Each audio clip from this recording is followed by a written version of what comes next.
I lost 70 pounds.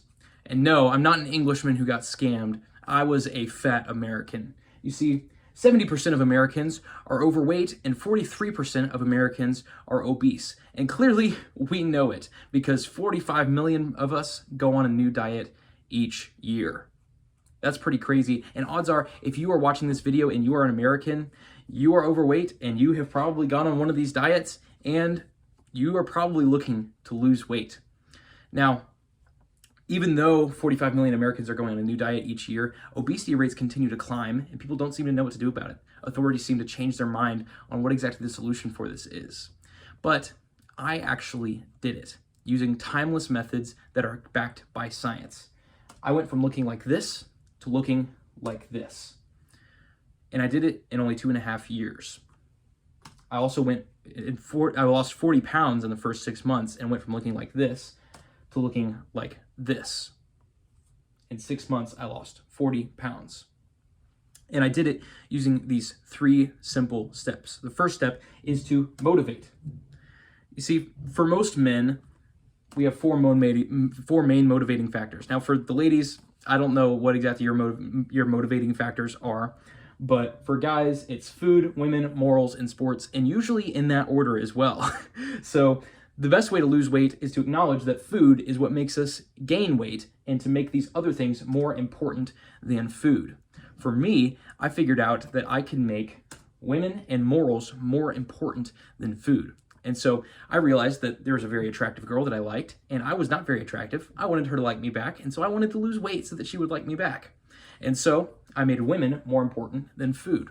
I also made morals more important than food because I read Matt Walsh's book, Church of Cowards. And when I read this book, it reminded me that gluttony is a sin.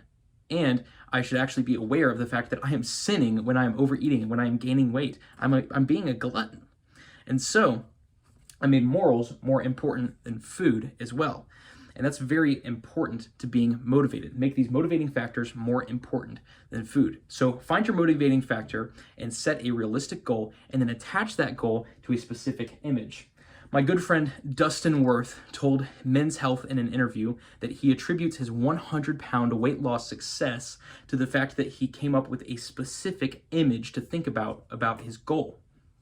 So he had this image in his mind that he was on the beach, shirtless and completely unashamed, and he carried his son on his shoulders and was not winded carrying his son.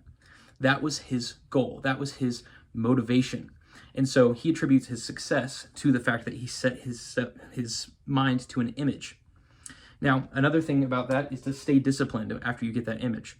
So acknowledge that that is a long-term goal. Set reminders even for yourself for the first few months, whether it's sticky notes in the mirror or reminders on your phone, to stay motivated and to stay with the good habits that you're building. The next step is to nutriate. Nutriate is a verb form of the word nutrition, and it's made up by a local high school football coach in our area. You see, you can't lose weight without what's called a caloric deficit.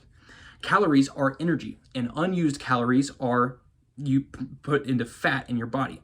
And if you spend more energy than what you eat, then that is a caloric deficit. And in caloric deficit, your body burns fat and muscle for energy instead of food, which causes you to lose weight. So caloric deficit is weight loss.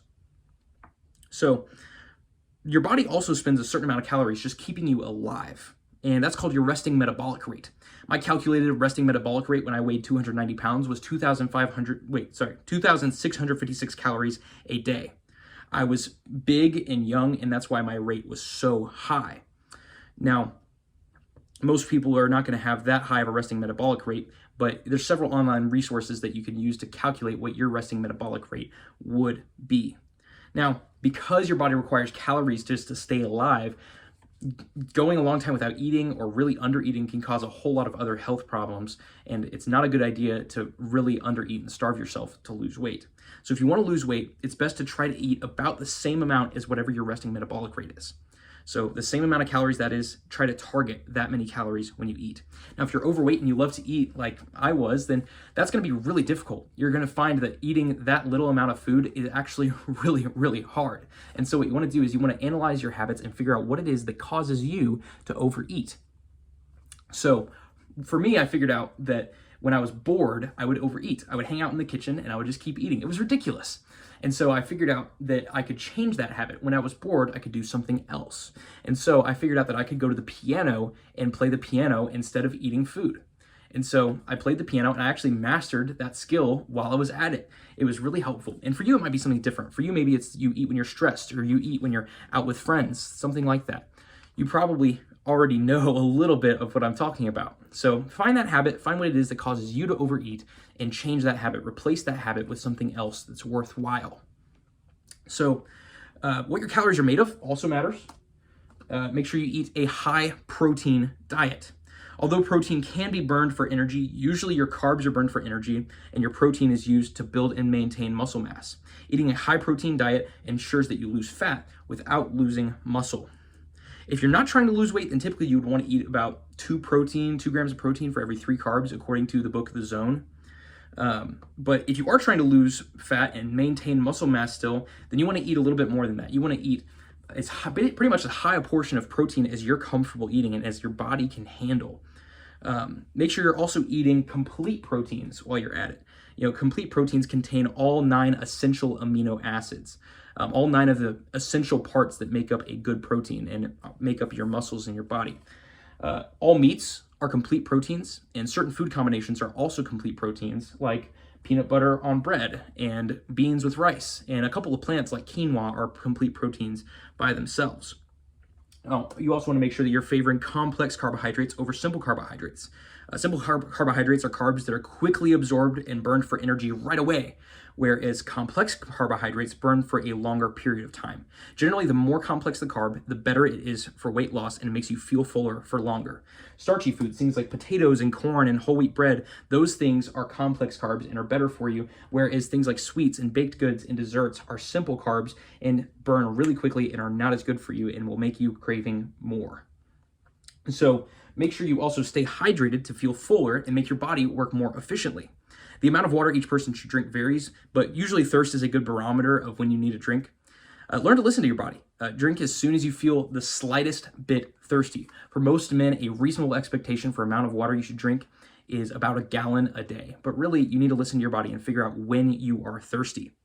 So all that water will also help you cool down during the next step, which is to activate.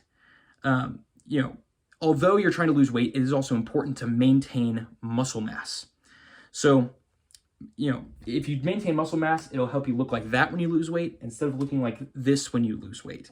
You want to look hot, not ridiculous, and exercising your muscles will help maintain their mass and might even help you redistribute your weight. See, muscles grow by tearing, making little microscopic tears, and then filling in those tears with new muscle mass. That's why you get sore when you work out, and that's also how your muscles get bigger. So that's how your muscles grow, and that's why you need to work out your muscles to make them grow. So you want to make sure to incorporate both fast twitch exercises and slow twitch exercises.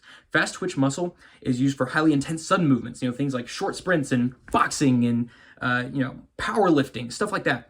So slow twitch muscle is used for longer term activities, things like distance running and swimming and carrying something heavy, and activities that work out your heart as well. So slow twitch muscle has more mass, so prioritizing it will help your muscles look better and build faster, and will also improve your heart health.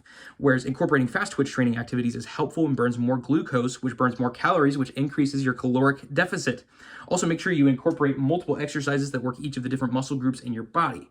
I like to use a mix of distance running, pull-ups, pike push-ups, squats, and sit-ups, and that works most of every muscle in my body, and I also really enjoy those exercises. So although obesity affects millions of Americans, it is entirely treatable with a lot of hard work and a little bit of science. So I did it using this, and you can too. All you have to do is stay motivated, nutriated, and activated. Thank you.